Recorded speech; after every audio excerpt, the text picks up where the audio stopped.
Hello, everyone, and thanks for tuning in this evening. I just want to talk about catch and release fishing. Right, we're going to make this short, sweet, to the point, and simple. It's kind of my opinions on it, my ideologies behind it, with a little bit of stuff to kind of back it up and contextualize it, but nothing too crazy, nothing too serious. Right? I want to start off by offering some disclaimers. Right? I'm not here to point fingers. I'm not here to tell you that you're wrong or what you're doing is wrong. Nothing like that. Right? I don't want that to be the message of this. I don't want it to be a misconception of this video. The purpose of this video is hopefully to open your eyes to some of the issues that I see and that a lot of other people like me see with catch and release fishing. So we're gonna go ahead and get started. One of the biggest issues I have is with catch and release fishermen that catch a fish of legal size, of legal limit during the legal time of year, and then something happens, right? The fish gets injured, it swallows the hook, the gills get damaged. It ends up, their intestines and their guts come out when you pull the hook out. Something happens that makes you believe that there's a chance that the fish is going to die, right? A significant chance, not like, oh, well, it's got a hole in its lip, it's not gonna make it. A real situation that happens that is believable that the fish will not make it through that situation.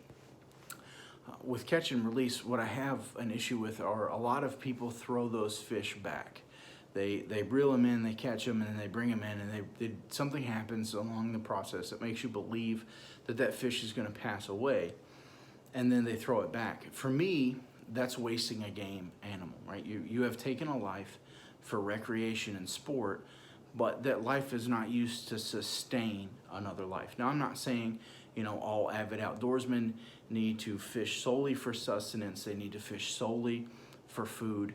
That catch and release fishing is morally wrong. What I'm saying is if you're a catch and release fisherman and you reel in a fish and something happens in the process that causes that fish to have a higher than average chance of dying, I think you, as a sportsman, you have to do your due diligence and honestly kill that fish and then take it home, cook it, and eat it, right? If you're going to take a life, don't let that life be wasted. So that's one of my big things for hunting, and if you watch a lot of my other videos, we talk about it, and I'd like to prize myself on being an ethical outdoorsman, right? And I know it seems kind of hard to believe, and a lot of people are watching this and saying that those two statements don't mesh, they don't work. But I truly believe that ethical outdoorsmen are really the way of the future. They're the way for conservation. They're the way to protect our hunting rights. They're the way to protect our fishing rights. They're the way to protect our outdoorsmen's rights, right? I grew up, this is my way of life. And when I see dead fish floating, or I see people that are ripping out a lure and it pulls the fish's guts out with it, that fish is probably not gonna survive. The purpose of this video is to get you to understand that you have a responsibility as an outdoorsman to those animals, be it a hunter, be it a fisherman, whatever. If you're making a shot, if you're a bow hunter, you have to make a shot and you have to collect that game. If you're a rifle hunter, you can't shoot farther than you can confidently and assure yourself that you can collect those game animals. I view catch and release fishermen that kill fish in the process the same way as I view hunters that take shots outside of their comfort zone and outside of their skill level. It's a mistake that makes the rest of us look very bad, and it's almost embarrassing to the community because it shows that we don't have any regards for the animals that we're taking, and it doesn't show a maturity with the respect for animals. I am guilty of, in my younger days, reeling in a fish on my favorite lure, swallowed it, and just ripping it out with a pair of pliers, or even my hands, wrapping my hand around the line and pulling it, right? I don't think that's fair to the fish. And I see the error of my ways with that now. I really do. And I'm not condemning anyone. This video is solely to raise awareness and to kind of talk about, do your due diligence to the animals. Be fair, be reasonable. If you do something that's going to inadvertently kill those animals, at least make their life not wasted. I think that is the biggest purpose of an outdoorsman, and that's kind of when you come full circle and you start to appreciate the lives that you've taken of these animals, because you are taking a life, you're ending it, and having enough respect for it to not let it go to waste is a mark of a true outdoorsman, someone who truly appreciates the outdoors. And that's where you kind of evolve from a hunter, from a fisherman, to an outdoorsman or a conservationist, is having respect and a deep understanding and a deep gratitude for those animals, and being truly thankful. When I go fishing now, I'm a little bit older. I'm not old, but I am more mature. I only catch the limit, I catch my daily creel limit. I try and dispose of the fish as humanely as I can. There's a lot of ways to do it. There's a lot of good videos out there on how to do it. And then I try and cook those animals in a way that I can use the most from the animals that I've killed, to not have anything go to waste. When I'm hunting, I'm constantly looking for ways to use more of the animal, to not just have a bunch of it go to waste. And I think that's really the mark of somebody who has grown to appreciate what they've been doing. I know it's a thing where a lot of people, as they get older, start to kind of devolve out of hunting. They don't appreciate it. They don't want to take the lives of the animals anymore. They just don't enjoy it like they used to. And I've seen it with my friends. I've noticed it with myself. And what I found is after I started figuring out ways to use more of the animals, I started doing more research on them. I started to really appreciate the animals that I was hunting for, that I was fishing for, that I was taking their lives, and using more of it and being less wasteful. I found that I actually enjoyed hunting more. I shoot about 3 times as many does as I do bucks. I've never killed a deer smaller than an 8-pointer. I do not keep female breeding size animals or fish if I happen to catch them.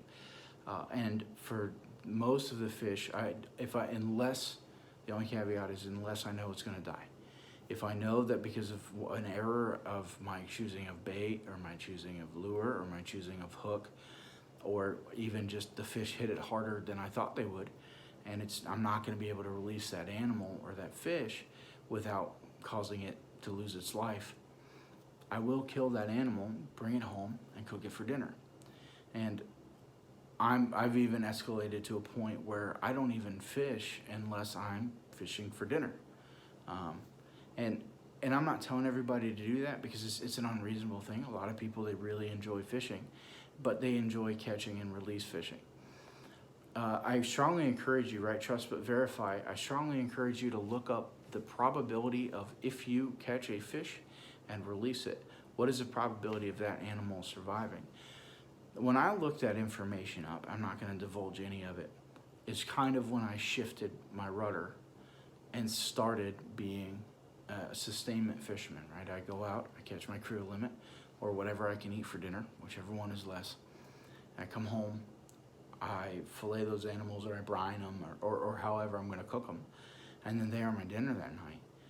And it really kind of changed my philosophy and changed my thinking on fishing, right? And this video is just kind of to raise an awareness of it, right? So we can get this topic out there, we can get people talking about it. I know a lot of people are going to bash this, they're going to say, they're going to comment on the editing, because I don't edit my videos, I just talk. And I'm really hoping that I can get a following of people who are like me, in that they want this to continue. They want their children, they want their grandchildren to be outdoorsmen. They want them to be conservationists. They want them to be ethical in the woods. And that's the whole purpose of this. It's not to point fingers, it's not to bash, it's to raise awareness. So I strongly encourage you, please, if you're watching this, if you've suffered through my inconsistent ramblings and almost incoherent talk, please get online. Please Google the probability and the percentage of fish that pass away from catch and release fishing, and at least keep it in the back of your head. If I inadvertently kill this animal, do I know how to cook it? Do I know how to clean it? Try and make yourself a more responsible outdoorsman every time you go outdoors. And I think by doing that, you'll have a deeper appreciation for the animals and even what you're doing. I take more pride in shooting a doe and taking all the meat off of it than I ever would a big buck, because I didn't used to have the knowledge to really process game animals so that there was no waste. And now that I'm much older and I'm much more mature and I'm more ethical, my biggest pride is having almost no waste from a deer. My biggest pride is having recipes that use the whole turkey. that use a whole duck, that use a whole pheasant. I think that's a mark of a good outdoorsman. Follow me for those recipes. Continue to watch. And this, again, this is just food for thought. Thank you guys so much for watching. I hope you have a wonderful evening. Please comment those pictures of the fish you're reeling in. Please comment the pictures of the deer you're shooting. I absolutely love to see them. Hope you guys have an awesome evening. Good luck out there. Stay safe. Shoot straight. Cast where you want your bait to go.